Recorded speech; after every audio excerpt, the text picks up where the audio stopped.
All right, folks, what is good? How y'all doing this morning? Hopefully everything is good. There is no podcast episode for today. I am in the process of going back to Atlanta. I've been traveling back and forth for the past month or so. We're in the process of moving, so I was not able to be in the studio doing the show. So hopefully I will be able to do an episode for tomorrow. It'll be a different setup. It may not even be on the podcast avenue, so I'm giving you guys a heads up. If you want to watch the podcast, it will be on YouTube or Rumble. Nevertheless, I think the Falcons are on their way of doing something really nice. We don't want to really talk about it, and I don't want to jinx it per se, but I really feel that the Falcons are in position to do some big things. If you look at all the other teams that made a way to be elite, they all started out this way. You can even go as far back as even with the Ravens. Back in 2000, what they did was they built a really good defense. They didn't have the best quarterback in the world, but they kept it moving. They loaded up on defense. They tried to find the best talent with the best scouts. The best scouts, like Terry Fontenot's a good scout, and others that they have there, Jay Gray, good scouts. With good scouting and keeping well under the salary cap, they were able to do things with the Ravens. You look at the 2002 Buccaneers, same thing with them. They've done some nice things. You even look at the Legion of Boom with the Seattle Seahawks, and you see what they were able to do up until that final moment where they basically got away from building the offensive line. So what does all this mean here? What am I talking about? The defensive coordinator that we have now, even with what the Saints done, even though I don't think they did very good with the salary cap, but if you see what the format is, these guys are trying to run the ball. They're trying to stop the run, and they're trying to get an elite and focused and athletic defense. This is what the Falcons are doing. So we're primed for that. Salary cap wise, draft pick wise, front office wise, we're there. This is not a situation where Mike Smith. This is not a situation where Bobby Petrino. This is not a position with Dan Quinn. Even though Dan Quinn was close. He was close to getting to where it needed to be, but his one-liners was getting out of hand. But when you look at the format that Arthur Smith and Terry Fontenot is doing, you look at those teams I just mentioned. You even look at the Patriots. What the Patriots done to win those 6 Super Bowls.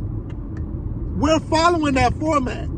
You look at the Eagles right now. Even the Eagles back in 2017, they did the same thing. They made sure their salary cap was low. They basically scouted some really good talent. And, I mean, Nick Foles did some magical things at the time. But you always look at the format.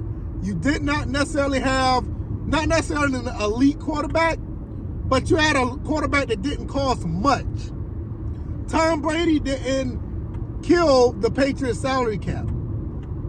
You know what I'm saying? Nick Foles was Nick Foles. Even with Carson Wentz, I think Carson Wentz was on his rookie deal. You know, Brad Johnson with the Buccaneers. You look at Trent Dilfer with the Ravens. Also, when you look at, let's say, even with the Saints just did everything they could to get enough talent around Drew Brees to make things happen. And Drew Brees was just a phenomenal quarterback. But even then, you have to understand, their run was not, I think they underachieved at the end of the day. They only got 1 Super Bowl, was in position to get a couple more. Yeah, people can say they got robbed and, a couple calls didn't go their way. But look at them now. They're like almost $80 million in salary cap hell. I don't think that this Falcons team is going to be doing that. We're going to be in a situation to where we're actually going to be competitive and be smart with our money for, to be honest with you, I think for the next decade. I think the next decade is really going to show how well this Falcons team is going to be efficient with their talent and their money. You also have to understand with the things that are going on with the league and how things are set up with the salary cap increases, it's going to give us more of a chance to actually do more with what we have. So my thing is, the Falcons are in a really good position. They really are. We got a good head coach that calls the plays. And for all intents and purposes, he's been doing a really good job calling plays. We just haven't had the legit, full-fledged personnel, which I think we're starting to get that on offense. You see the running game. You see the receivers. Kyle Pitts is coming back. We get Desmond Ridder and or another quarterback to come in to actually do some things under center. You got Ryan Nielsen in that defensive staff that I just talked about in the last episode. We have a really good window, opportunity window to do some really good things. I can't see us squandering this, especially with the guys we got in the front office. We got guys who want to do some things. You know, Coach Arthur Smith has been around for a long time. Yes, this is his first head coaching gig, but he's been around for a long time, so he knows what he wants. This is not necessarily completely new to him. Terry Fontenot has been on a championship franchise. You know, you look at the same thing with Ryan Nielsen. He's been a part of a franchise that knows how to win a championship.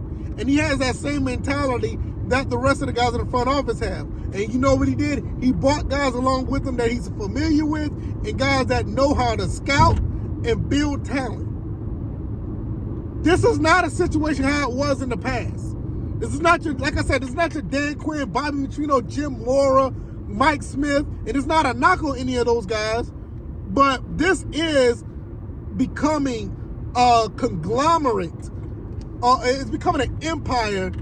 You know, it's becoming a big deal when it comes to the Falcons organization. Now, does that mean it's going to create wins or whatever? I don't know. We all don't know if it's going to create wins. But we have to understand what is put in place is exactly what you want to be put in place. So let me know what you guys think. I'm about to get my son, my wife, we about to all get together. We about to take this trip down I-20. Y'all know how it is. You know, hopefully the traffic ain't too bad by the time we get to around the 285 area, because we're trying to go ahead and get ourselves together, going to look at some places or whatever the case may be, getting our jobs lined up. Well, my wife already has a job there, but get some jobs lined up. And we're trying to get back in the A so I can put better content out because I have more access while I'm in the city. So hopefully that all works out. Let me know what you guys think. Am I tripping? Are you guys on board? Do you guys respect what the Falcons are doing? I'm going to get out of here. Y'all take it easy. Y'all be blessed. I'll see you guys on the next one. Peace.